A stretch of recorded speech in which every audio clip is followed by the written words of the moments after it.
नमस्कार दोस्तों, मैं कुलदीप कुमार स्वागत करता हूं आपके अपने पसंदीदा यूट्यूब चैनल परीक्षा 24/7 पे। मैं आपके लिए करंट अफेयर्स के कुछ महत्वपूर्ण क्वेश्चंस लेकर आया हूं जो आपकी आने वाली परीक्षाओं के लिए बहुत ही उपयोगी हैं। तो दोस्तों, क्लास शुरू करने से पहले जो भी हमारी वीडियो को पहली बार देख रहे हैं वो वीडियो को लाइक और चैनल को सब्सक्राइब जरूर करें। तो दोस्तों, आइए बढ़ते हैं अपनी आज की वीडियो की तरफ।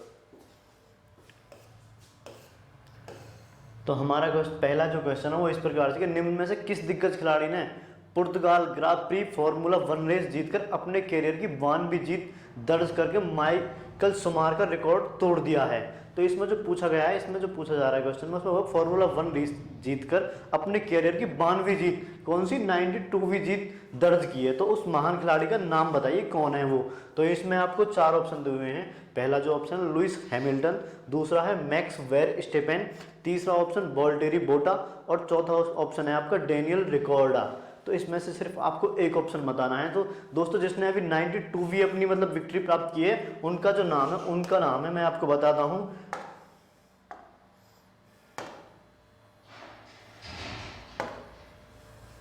उनका दोस्तों नाम है लुइस हैमिल्टन।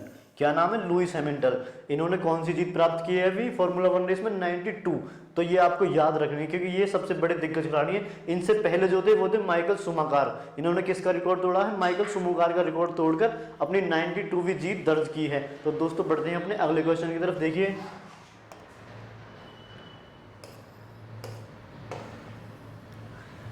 हाल ही में आलोक वर्मा को किस राज्य की लोक सेवा आयोग का अध्यक्ष नियुक्त किया गया है? इसमें पूछा गया कि हाल ही में आलोक वर्मा को किस राज्य की लोक सेवा आयोग का अध्यक्ष नियुक्त किया गया है। तो दोस्तों, इसमें आपको चार ऑप्शन दिए हुए हैं। लोक सेवा आयोग के बारे में पूछा जा रहा है। आपके आने वाली मतलब आपकी बहुत सारी परीक्षाएं लोक सेवा आयोग ही कराते हैं। तो इसमें आपको बताना है कि आलोक कुमार वर्मा को किस राज्य का, मतलब आलोक वर्मा को किस राज्य का अध्यक्ष नियुक्त किया गया। तो पहला ऑप्शन इसमें बिहार है, दूसरा पंजाब, तीसरा हरियाणा। यहाँ पे कुछ टाइपिंग मिस्टेक है, तो ये आपका चौथा ऑप्शन है उत्तर प्रदेश।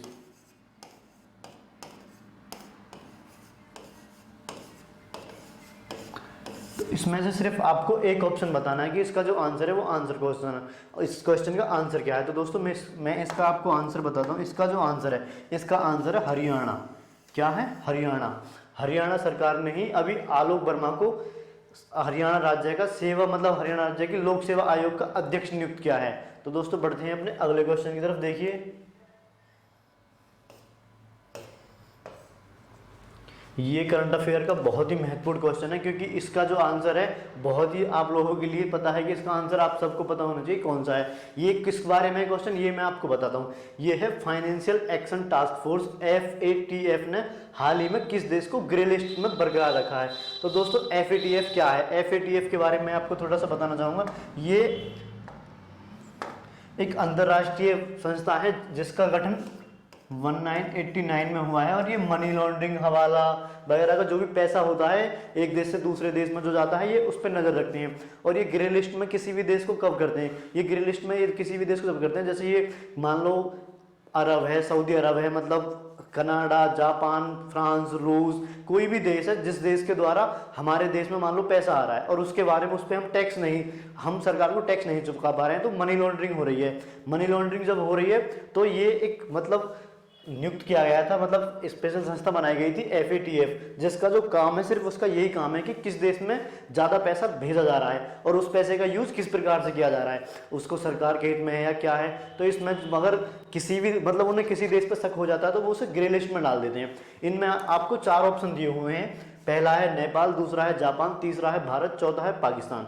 इसका जो आंसर है, इसका आंसर है दोस्तों पाकिस्तान। पाकिस्तान को इसमें क्यों डाला गया है ग्रे लिस्ट में, मैं ये आपको बता देता हूँ।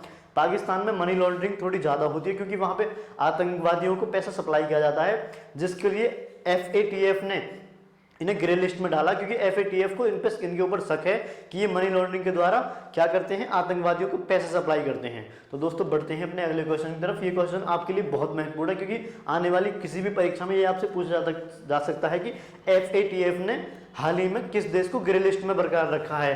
तो वो है पाकिस्तान।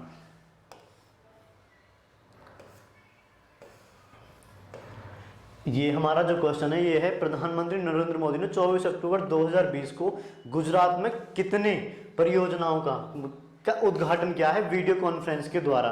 तो नरेंद्र मोदी जो है 24 अक्टूबर 2020 को इन्होंने गुजरात में 3 परियोजनाओं का उद्घाटन किया है। मैं आपको उत्तर बता दे रहा हूँ। जो पहली है वो है भारत किसान योजना, मतलब सॉरी भारत किसान सूर्योदय।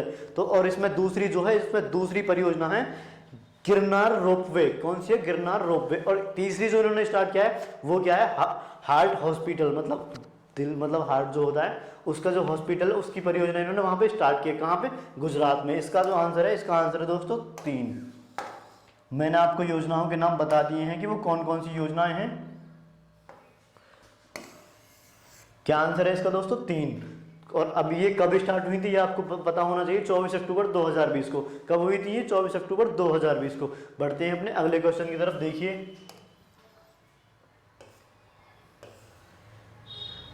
ये बहुत ही इंपॉर्टेंट क्वेश्चन है हमारे भविष्य को लेकर के, क्योंकि आजकल ये जो इस क्वेश्चन में पूछा गया है हम उस चीज़ के लिए बहुत ही ज़्यादा परेशान हैं। क्योंकि इस क्वेश्चन में जो पूछा गया है, इस क्वेश्चन में पूछा है केंद्रीय भूगर्भ जल प्राधिकरण CGWA ने पानी की बर्बादी और बेवजह इस्तेमाल पर रोक लगाने के लिए कितना दंड निर्धारित किया गया है। आप लोग देखते होंगे कि बेवजह पानी को बर्बाद किया जाता है। एक लोटे पानी की, मतलब सॉरी, एक गिलास पानी की आवश्यकता होती है, हम कई गिलास पानी बेकार में वेस्ट कर देते हैं। उसी चीज़ को रोकने के लिए, जैसे हम कहीं भी जा रहे हैं, अपनी मान लो सड़क पे खड़े हुए गाड़ी को धो रहे हैं, उसे बजाय जहाँ उसका सर्विस सेंटर है वहाँ जाकर ना धुलवा कर घर पर ही उसे पानी से धो रहे हैं। ये पानी वेस्ट कर रहे हैं हम।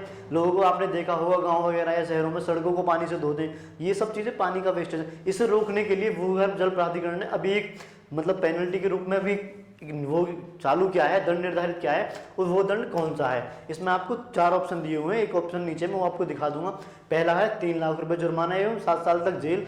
दूसरा ऑप्शन है 1 लाख रुपए जुर्माना एवं 5 साल तक जेल। और तीसरा ऑप्शन है 2 लाख रुपए जुर्माना एवं 3 साल तक जेल। और चौथा ऑप्शन है 4 लाख रुपए जुर्माना एवं 2 साल तक जेल। इसका जो आंसर है, इसका आंसर है 1 लाख रुपए।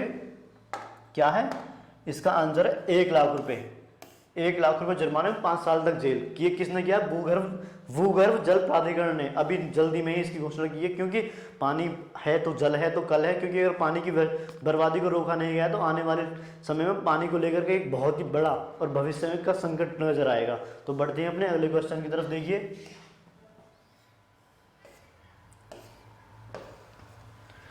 ये हमारा क्वेश्चन है, किस राज्य सरकार ने हाल ही में एकीकृत आदर्श कृषि ग्राम योजना की घोषणा की है?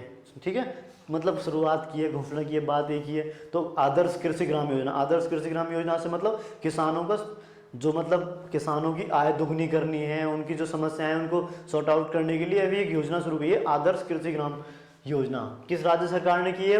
वो जो की है वो की है उत्तराखंड ने। किसने की है? उत्तराखंड ने। उत्तराखंड के CM त्रिवेंद्र रावत ने ये हाल ही में अभी ये परियोजना शुरू की है। कौन सी?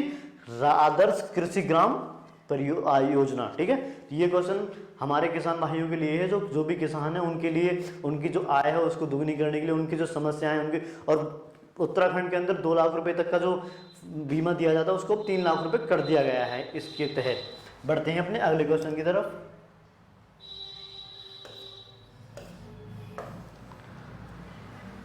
ये क्वेश्चन बहुत ही महत्वपूर्ण है, इसे ध्यान से सुनिएगा। एशिया में प्रभाव रखने वाले 10 सबसे शक्तिशाली देशों में किस देश को चौथा स्थान प्राप्त हुआ है? इसमें आपको 4 ऑप्शन दिए हुए हैं। पहला नेपाल, दूसरा चीन, तीसरा जापान, चौथा ऑप्शन आपका भारत। इसमें पूछा गया एशिया में प्रभाव रखने वाले 10 सबसे शक्तिशाली देशों के 10 सबसे शक्तिशाली देशों में किस देश को चौथा स्थान प्राप्त हुआ है, मतलब कौन सा ऐसा देश है जिसे चौथा स्थान प्राप्त हुआ है। तो दोस्तों मैं आपको बता दूं, एशिया में प्रभाव रखने वाला जो पहला देश है वो अमेरिका है। कौन सा है? वो अमेरिका है। तो इसमें आपको आंसर इसमें दिए हुए हैं, पहला नेपाल, दूसरा चीन, तीसरा जापान, चौथा भारत। तो हमारा क्या है? भारत। क्या है दोस्तों? भारत। भारत को चौथा स्थान प्राप्त हुआ है। कौन सा स्थान प्राप्त हुआ है? भारत। भारत रूस को पीछे छोड़ के एक आगे बढ़ चुका है। ठीक है, तो बढ़ते हैं दोस्तों अपने अगले क्वेश्चन की तरफ।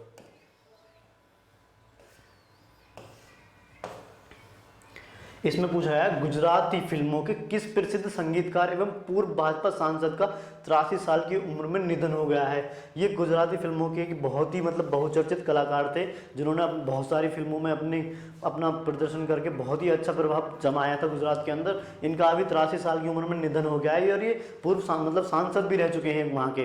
तो ये इनका जो नाम है, इनका नाम क्या है बताइए दोस्तों। पहला ऑप्शन है महेश कुमार कनौडिया, दूसरा है नरेश कनौडिया, तीसरा हेतु कनौडिया और चौथा ऑप्शन है हितेन कुमार। तो दोस्तों इसका जो आंसर है, इसका आंसर मैं आपको बताता हूँ। इसका आंसर है दोस्तों, इसका आंसर है दोस्तों महेश कुमार कनौडिया। क्या है? महेश कुमार कनौडिया। कितनी साल की उम्र में निधन हुआ है इनका? 83 साल की उम्र में। क्यों? ये कहाँ के हैं? गुजरात के। क्या है? फिल्म अभिनेता। क्या है? फिल्म अभिनेता और प्रसिद्ध संगीतकार भी हैं ये। ठीक है दोस्तों, बढ़ते हैं अपने अगले क्वेश्चन की तरफ। हमारा जो अगला क्वेश्चन है, हमारा अगला क्वेश्चन बहुत ही इंपॉर्टेंट है, क्योंकि इसमें जो पूछा गया है, इसमें पूछा गया है कि हाल ही में किस देश ने नो मास्क नो सर्विस नीति को लागू कर दिया है। तो आप लोगों को पता होगा कि मास्क हम लोग क्यों लगा रहे हैं। जैसा कि आप लोगों को पता है कि एक कोरोना काल चल रहा है जो पूरे विश्व में महामारी के रूप में चल रहा है। अगर आप भारत में आपने सुना भी होगा मास्क है ज़रूरी, 2 गज की दूरी। हमारे यहाँ पे कॉलर ट्यून लगी हुई है हर फोन के ऊपर। तो अभी एक देश है जिसने नो मास्क नो सर्विस नीति को लागू कर दिया, उसमें इसमें आपको बताना है वह कौन सा देश है। पहला ऑप्शन है भारत, दूसरा है बांग्लादेश, तीसरा है चीन, चौथा जो ऑप्शन है रूस। तो आपको दोस्तों आंसर बताना है कि वह कौन सा पहला देश है जिसने नो मास्क नो सर्विस नीति को शुरू कर दिया। तो उसमें जो दोस्तों कौन सा है, इसमें है बांग्लादेश। बांग्लादेश की प्रधानमंत्री शेख हसीना ने यह कह दिया है कि किसी भी नागरिक के पास यदि मास्क नहीं है तो उसे कोई भी सर्विस प्रदान नहीं की जाएगी। जब मास्क नहीं है तो इसमें पूछा गया नो मास्क नो सर्विस। वहाँ पे आपको मास्क लगाना कंपलसरी है ही। और मेरा आप सभी से निवेदन है कि आप सभी मास्क जरूर लगाएं, क्योंकि कोरोना काल चल रहा है। मास्क ही एक ऐसी सुविधा है जिससे हम कोरोना काल से बच सकते हैं। बचने से मतलब है अपने आप को सुरक्षित रख सकते हैं। तो दोस्तों यदि आपको वीडियो अच्छी लगी हो तो वीडियो को लाइक करें और चैनल को सब्सक्राइब करें। तो थैंक यू दोस्तों, धन्यवाद।